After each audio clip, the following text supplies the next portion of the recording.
नमस्कार, स्वागत है आपका। आप देख रहे हैं प्रार्थना हो स्वीकार। मैं हूं आपके साथ रेखा। सूर्य का धनु राशि में प्रवेश यानी कि खरमास, जिसमें शुभ कार्यों पर कुछ समय के लिए लग जाती है रोक। लेकिन धनु संक्रांति में क्यों होती है शुभ कर्मों की मनाही, और इस संक्रांति का आपके जीवन पर क्या क्या प्रभाव पड़ेगा, देखिए धनु संक्रांति से जुड़ी हुई हर जानकारी आज के इस खास एपिसोड में।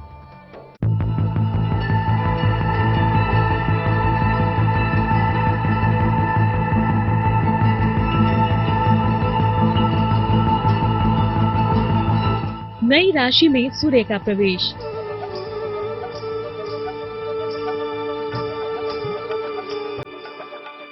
होगा शुभ कार्यों का निषेध।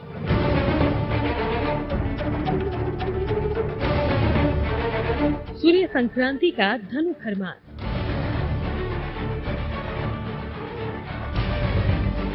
एक महीने नहीं बनेंगे शुभ कर्मों के योग। सूर्य की ये संक्रांति बाकी संक्रांतियों से बिल्कुल अलग है। ज्योतिष में शुभ अशुभ मुहूर्तों और ग्रह नक्षत्रों की स्थिति का विशेष महत्व है। इसलिए कोई भी शुभ काम या नई शुरुआत करने से पहले उत्तम मुहूर्त का मिलान किया जाता है। तो आइए सबसे पहले जानते हैं कि खरमास में क्यों है शादी विवाह की मनाही।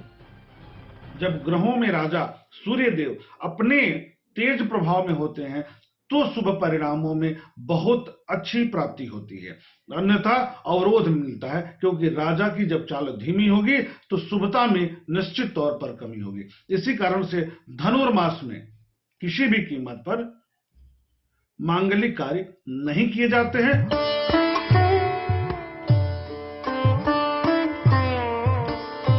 सूर्य का किसी राशि में प्रवेश संक्रांति कहलाता है। जब सूर्य धनु राशि में प्रवेश करते हैं तो इसे धनु संक्रांति कहा जाता है।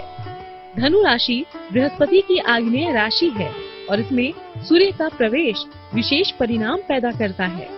बीमारियां और रोग बढ़ते हैं, लोगों के मन में खूब सारी चंचलता आ जाती है। ज्योतिषीय कारणों से शुभ कार्य वर्जित हो जाते हैं, इसलिए इसे धनु खरमास भी कहते हैं। जानकारों की माने तो सूर्य के धनु राशि में रहने का समय अशुभ प्रभावी होता है। इसलिए इस दौरान तमाम शुभ कर्म जैसे शादी विवाह के लगन, गृह प्रवेश, जनेऊ और मुंडन करने की मनाही होती है। लेकिन ऐसा क्यों होता है? इसका मुख्य कारण यह है कि जब ये धनु राशि में प्रवेश करते हैं तो इनकी चाल धीमी हो जाती है। किसकी? सूर्यदेव की। तो जब सूर्यदेव की चाल धीमी हो जाएगी तो मांगलिक कार्यों के लिए शुभ मुहूर्त नहीं मिलेंगे। उसका मुख्य कारण यह शास्त्रों में बताया गया है कि जब सूर्य, बृहस्पति और शुक्र की स्थितियां अच्छी होती हैं तभी जीवन में मांगलिक कार्य किए जाने चाहिए। किसी भी विवाह का सबसे बड़ा उद्देश्य सुख और समृद्धि की प्राप्ति होती है। धनु राशि को संपन्नता की राशि माना जाता है। इस समय सूर्य धनु राशि में चला जाता है, जिसको सुख समृद्धि के लिए अच्छा नहीं माना जाता। इस समय अगर विवाह किया जाए तो सुख मिलने के योग कम होते हैं। धनु खरमास में शुभ कर्मों के साथ साथ शुभ संस्कारों पर भी रोक लगाई गई है। शुभ संस्कारों के दौरान इस तरह के शत्रु ग्रहों की युति शुभ कार्य के फल को निष्फल कर देती है। लेकिन क्यों? आइए जानें।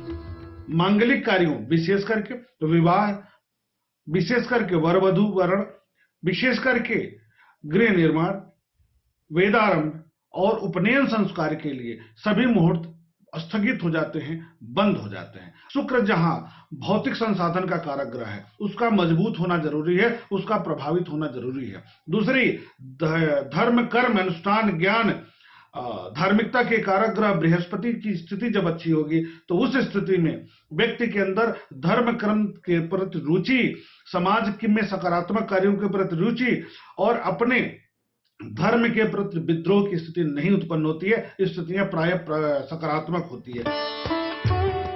द्विरागमन, कर्ण वेद और मुंडन जैसे मंगल कार्य भी इस अवधि में वर्जित होते हैं। धनु राशि यानी अग्नि भाव में सूर्य का होना इस अवधि में स्थितियों को बिगाड़ सकता है। इस दौरान किए गए काम रिश्ते खराब करते हैं।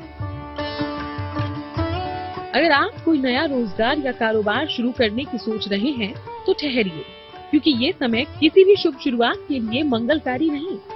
अब धनु खर मास में क्यों नहीं शुरू करते नया काम, आइए जानते हैं। धनु खर मास में नया व्यवसाय आरंभ करना आर्थिक मुश्किलों को जन्म देता है, क्योंकि इस समय बिना चाहे खर्चे काफी बढ़ सकते हैं। इस अवधि में शुरू किए हुए व्यवसाय बीच में रुक सकते हैं। व्यवसाय में काफी कर्ज हो जाता है और लोगों के बीच में धन फंस जाता है। ज्योतिष में धनु खर मास को काला महीना भी कहा जाता है और इस काले महीने में किसी भी नए काम की शुरुआत नहीं की जाती। धनु खर मास में और कौन से मांगलिक कार्य हैं जिन्हें करने की मनाही है, आगे जानिए। सूर्य की धनु संक्रांति के दौरान तमाम शुभ कार्य बंद हो जाते हैं, क्योंकि इस दौरान सूर्य और धनु राशि का दुर्योग तमाम दुष्प्रभावों को जन्म देता है। तो आइए जानते हैं कि धनु खर मास में आखिर कौन कौन से शुभ कार्यों की मनाही होती है।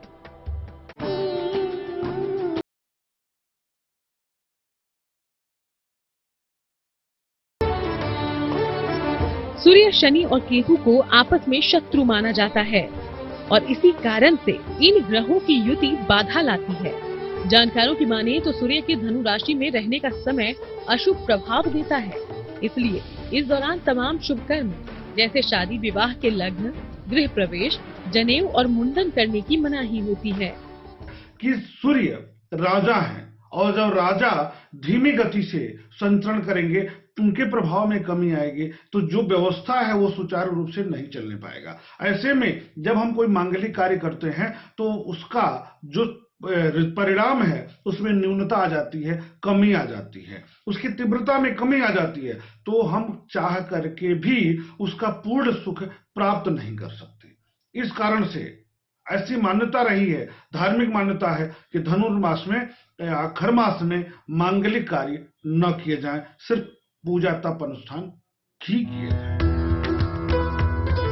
अगर आप कोई संपत्ति खरीदने की योजना बना रहे हैं या नया घर खरीद रहे हैं तो ये सभी काम कुछ समय के लिए टालना होगा, क्योंकि जब तक सूर्य धनु राशि में रहेगा तब तक किसी भी हाल में घर या कोई दूसरी नई संपत्ति खरीदने के शुभ योग नहीं बनेंगे। संपत्ति बनाने का उद्देश्य संपत्ति का सुख पूर्वक उपभोग करना है। अगर इस समय में मकान बनाया जाएगा तो उसका सुख मिल पाना काफी कठिन होगा। अगर ऐसा प्रयास किया जाए तो काम बीच में बाधाओं के कारण रुक भी सकता है। कभी कभी दुर्घटनाओं की संभावनाएं भी बन जाती हैं। इस अवधि में बनाए गए मकान आमतौर पर कमजोर होते हैं और उनसे निवास का सुख नहीं मिल पाता। तो जब चल रहा हो धनु खर मास तो बस कुछ बातें हो जाती हैं बेहद खास। और अगर आपको सूर्य की राशि परिवर्तन से समस्या हो तो उसके लिए भी है ये महा उपाय। रोज सुबह हल्दी मिला हुआ जल सूर्य को अर्पित करें। हल्दी या केसर का तिलक लगाएं। रोज शाम शनि मंत्र का जप करें। शनिवार शाम को पीपल के नीचे दीपक जलाएं। सात्विक रहने का प्रयत्न करें। तो शादी हो या कारोबार या फिर कोई और मंगल काम, धनु खर मास में इन्हें करने से बचें। लेकिन धनु खर मास में कुछ विशेष परिस्थितियों में कौन से काम कर सकते हैं ये हम आपको आगे बताएंगे। आप बने रहिए हमारे साथ। धनु खर मास को शुभ नहीं माना जाता और इसीलिए इन दिनों कोई भी शुभ काम करने की मनाही होती है। पर हाँ, कुछ ऐसे काम हैं जो कि आप धनु खर मास में भी कर सकते हैं। तो आखिर किन कार्यों को करने से कोई मनाही नहीं है, कोई नुकसान नहीं है, चलिए हम आपको बताते हैं।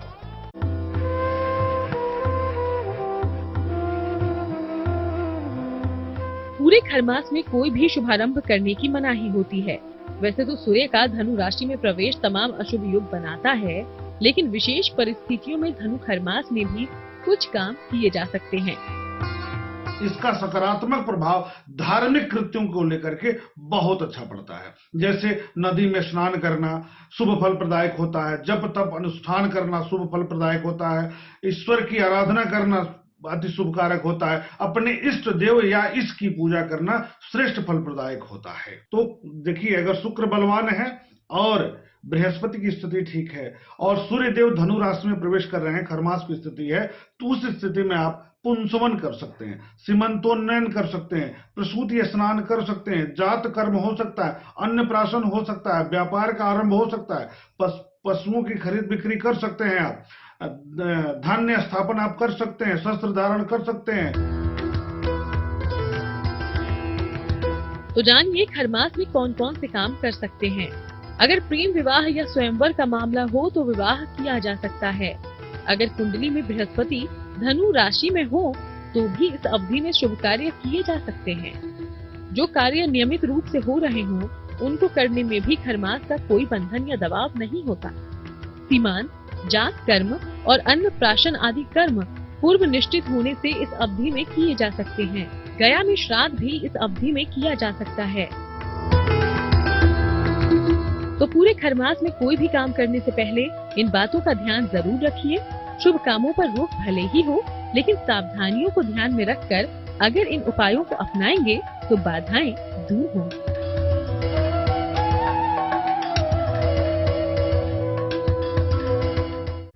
तो प्रार्थना हो स्वीकार का आज का हमारा सफर यहीं पर समाप्त होता है। फिर होगी आपसे मुलाकात।